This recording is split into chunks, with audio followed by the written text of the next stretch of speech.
Ola, que tal? Moi boas noites. Despois do tempo da información local e comarcal, tempo para a información deportiva aquí en Televisión de Ferrol. Tempo para unha nova edición de Minutos de Xogo, hoxe luns día 16 de xaneiro. Nos vindeiros minutos repasaremos todo o sucedido neste fin de semana deportivo en Ferrol e en Narón.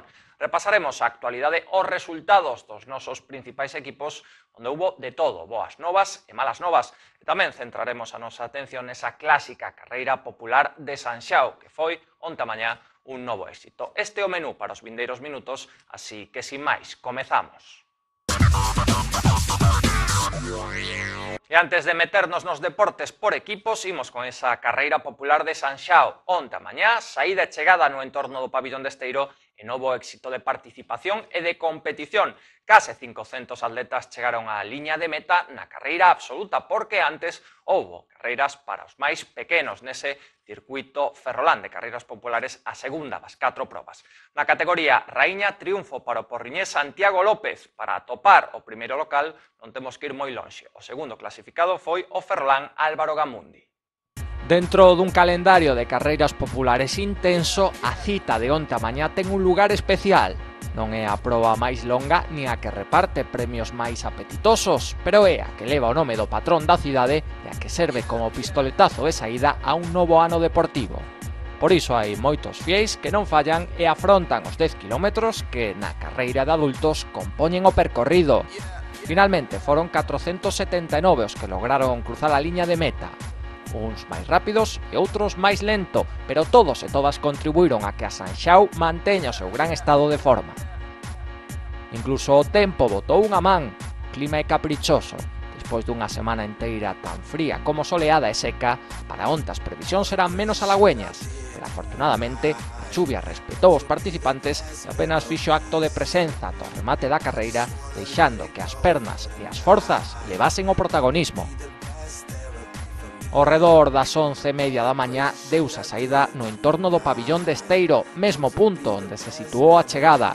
E aí, os corredores puxeron rumbo a Caranza, pasando pola avenida de Esteiro, de Lleiras, avenida do Mar e de Castelao, para xirar e volver a afrontar os últimos kilómetros outra vez cara ao polideportivo.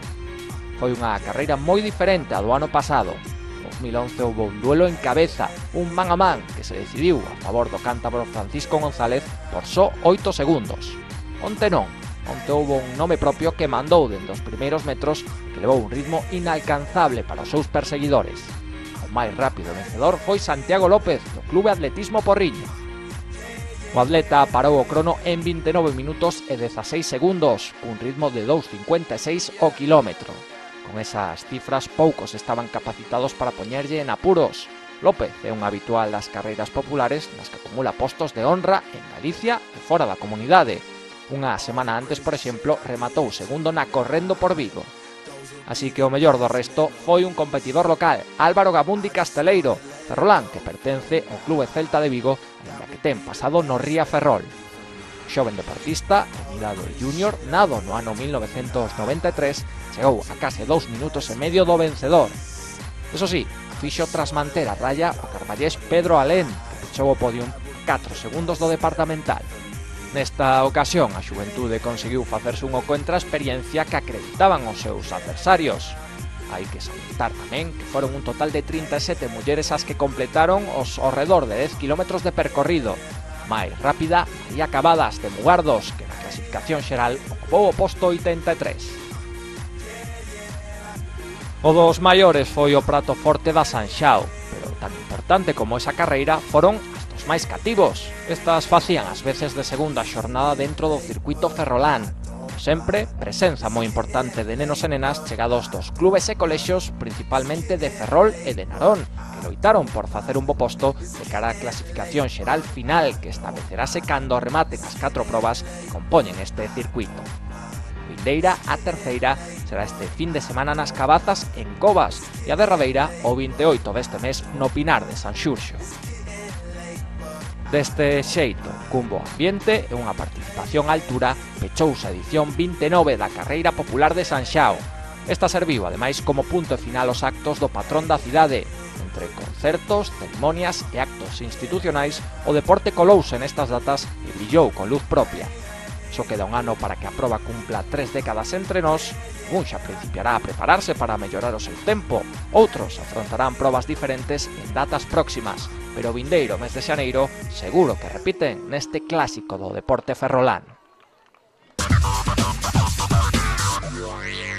Imos agora co fútbol, nova tarde para esquecer no estadio da Malata. Empate entre o Racing de Ferrol e o As Pontes no derbi comarcal xogado onte á tarde. Foi un partido onde os ponteses adiantaron cedo no marcador e o Racing mostrou unha sorprendente ineficacia ofensiva, aínda que xa deixa de ser sorprendente a estas alturas de competición. Elvis na recta final de partido rescatou un punto insuficiente e que aumentou aínda máis o considerable enfado da afección. O Racing de Ferrol colleu xa a mediocridade por costume, co perigoso que é iso. Xa non hai ninguna nova a comentar aquí cada luns un novo traspés do equipo departamental. Da igual que se xogue na casa ou fora, contra un rival de arriba ou de abaixo. Últimamente, o resultado sempre é o mesmo. Pinchazo e enfado monumental para os siareiros que viaxan por Galicia adiante ou acuden fiéis ao estadio da Malata. Só un forte sentimento racinguista impide que haxa desbandada xeral nas bancadas, porque, dende logo, no céspede dan motivos máis que suficientes para que iso ocorra. Onte á tarde, o bo varapalo para as ilusións do Racing, neste caso tras igualar a un gol ante un dos veciños, ante o Clube Deportivo As Pontes. E menos mal, porque os ponteses se adiantaron moi cedo e os departamentais tiveron que agardar moito ata que perforaron as redes defendidas por Simón.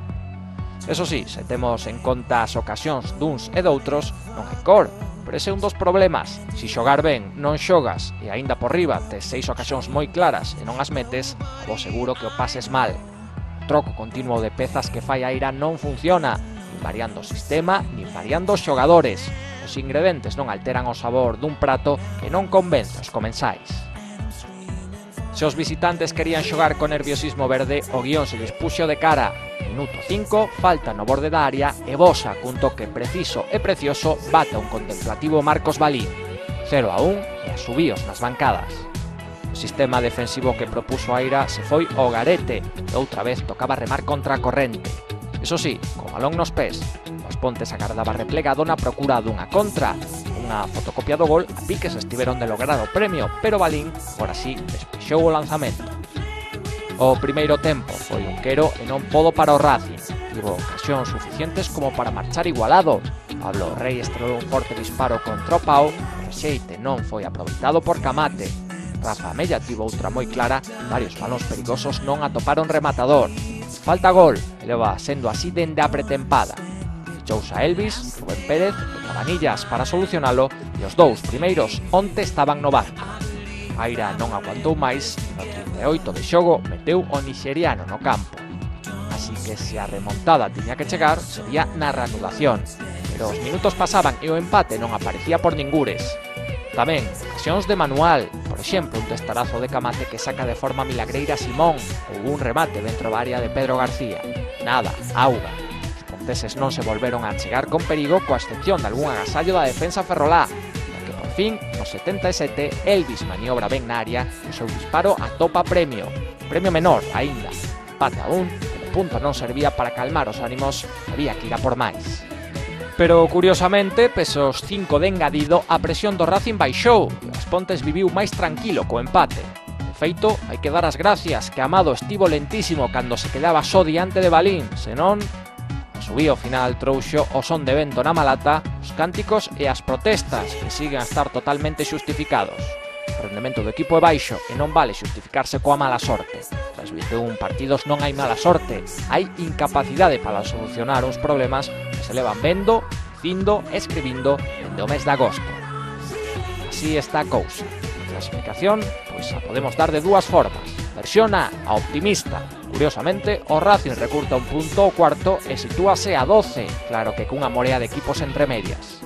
Versión B, a realista. posto 12 en terceira, con 9 de vantaxe sobre o descenso. E ollo, 9 que poden ser menos. Montañeiros e Celta B seguen mal na segunda B, en maio poden caer máis equipos ao pozo da preferente. Non hai discurso que valga, que teñen que facer é dar a cara no céspede. Facelo xa, e Ordes a domicilio, un rival que, aí e nada, nos saca 5 puntos. O Racing, o rei do empate neste grupo galego, buscará en Vistalegre facer algo que non fai dende o mes de novembro, gañar un partido.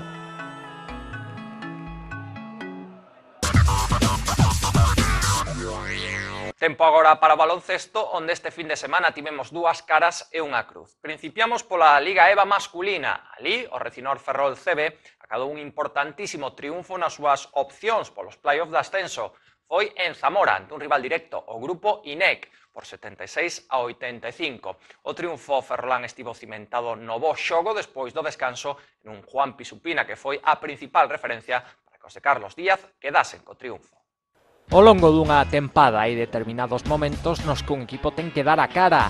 Nunha liga tan disputada como a EVA, eses intres poden chegar incluso na primeira volta de competición. Recinor Ferrol CB o sabe ben. Esta xornada tiña un encontro fundamental. Tras perder na casa contra o todopoderoso líder, os nosos puxeron rumbo a Zamora para enfrontarse ante outro dos candidatos a xogar os play-off, o grupo INEC. O segundo recibía o cuarto clasificado. Por iso o Recinor non podía errar. Perder, as cousas se poñerían feas. Con moito por xogar, sí, pero con equipos por diante que non semella vayan perder moito. Aí, os ferroláns sacaron o mellor de sí para levarse o triunfo de terras zamoranas. 76-85. Segundo, os 20 minutos foron mellores que os primeiros e permitiron os homes de Carlos Díaz marchar cun sorriso do pabillón Ángel Nieto tras levantarse no momento máis axeitado. Ambas escadras demostraron a igualdade prevista no cuarto inicial. Foron minutos de bastante anotación, onde os ataques estiveron máis finos que as defensas. Foi un intercambio de golpes que non deixou cao a ninguén. O bagaxe, un punto de ventaxe, 24-23 para os de Zamora. Os locais mantiveron esa mesma liña no segundo período. Sen embargo, o Ferrol baixou un chisco as súas prestacións. Os puntos non entraban dun xeito tan doado, factor que foi aproveitado polos castelán-leoneses para coller un pequeno colchón. Os 9 puntos cos que marcharon ao descanso non eran nada preocupante, pero había que meterlle máis intensidade. Con esa idea saltaron a pista os departamentais, conscientes do que se xogaban. Mixturando o xogo interior e acerto exterior, a desvantaxe neutralizouse no terceiro cuarto. Empate técnico, máxima igualdade no luminoso. Os 10 minutos finais dictarían sentencia. Momentos para que non temblase a man e para aplicarse en defensa. Así o fixeron os nosos e pouco a pouco distanciáronse no marcador ata certificar ese valioso triunfo de 9 puntos de diferencia. A recuperación de Juan Pisutina foi a mellor nova. O arxentino foi xa atos 23 puntos e 8 rebotes. Secundado por Armenio Pazos, asinou 16 máis 9. Dos novos, o lituano Untulis foi o mellor. Mais números indican que o Recinor bota man o grupo INEC na táboa cun balance de 7 victorias e 3 derrotas, pero gracias ao Basqueta Verás recupera a terceira posición. Arriba semella unha liga de 4 equipos con 3 prazas en xogo para os play-offs. Para non quedarse fora do obxectivo, hai que vencer a todo tipo de rivais en todo tipo de pistas. Por exemplo, a Universidade de Oviedo, seguinte pedra no camiño dos nosos. Os asturianos están na parte media baixa, non deberían ser obstáculo pese a que se reforzaron. Pero os partidos fora sempre son perigosos, o Recinor non quere e non debe deixar escapar oportunidades.